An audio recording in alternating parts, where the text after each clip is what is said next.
Good morning. Today we are going to discuss about globalization and the agrarian question. Introduction. In the heyday of Keynesianism during 1950s and 1960s, land reforms, distributional interventions for the state were seen in the line with boosting aggregate demand.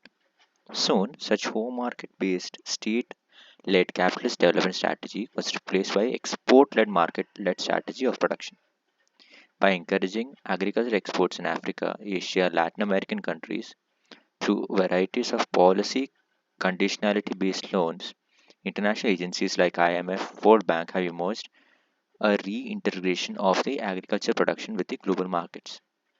By facilitating international repayment mechanisms, giving access to investments, and promoting technical change, these new strategies have emerged to enhance productivity, production, and profits.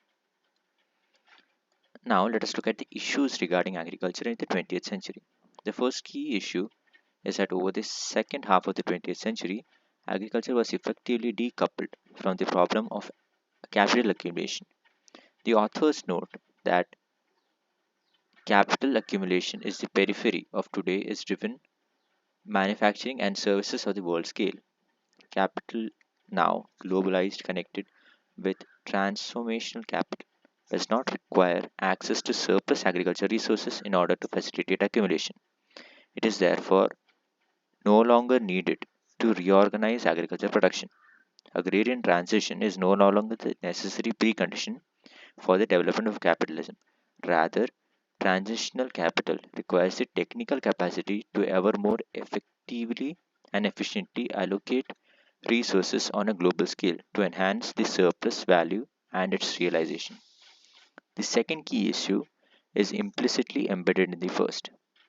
The internationalization of the capital has decoupled transitional capital from national labor regimes, which are becoming even more fragmented. They have become helpless in providing a livelihood. It is not agriculture that does not matter for the global capital accumulation, but by segmented labor on a global scale. Enlarging global reserve army and fostering crisis free production among the fragmented classes, transitional capital has made agrarian question redundant. Now let us look at more problems. There is a problem of accumulation.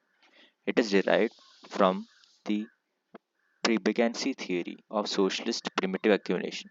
This analyzes agriculture's potential ability to generate surplus output and financial surplus over and above its own requirement to support industrialization, structural transformation, and accumulation, and emerged of capital within and beyond.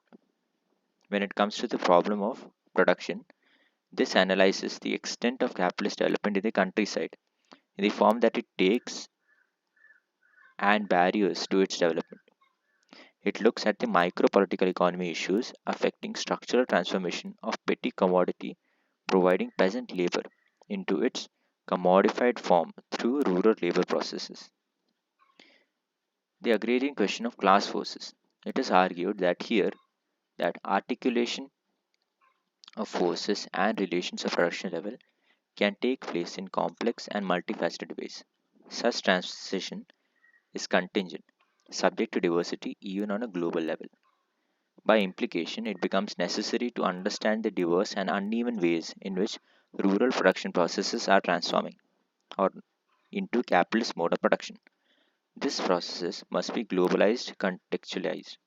Social differentiation, nature of landlord classes, market imperatives, and severity of the value and the character of the state all matter in the framework of this mode of formulating the agrarian question. Another form is path dependent agrarian question that is articulated by Bill Warren. This approach argues that imperialism through colonization introduced capital relations of production throughout the world. Even though the process was uneven across time and space, it has unleashed an inexplorable, if contingent and dynamic process of labor commodification across developing countries. Thus, the ongoing expansion of wage labor signals that the capitalist mode of production is deepening in rural worlds and transforming agrarian production system. So no part of would be eventually left untransformed. Now, when we come to the 20th, 21st century in a globalized era, the agrarian question, the neoliberal globalization and the global agriculture export regimes have led to more capital incentive production. It has increased peasant differentiation, pulling in the petty commodity producers in the lower order to join the supply chains and not only get entangled in the viability crisis, indebtedness, poverty, and semi proletarianism throughout the developing countries. Export markets in several countries have replaced home market orientation.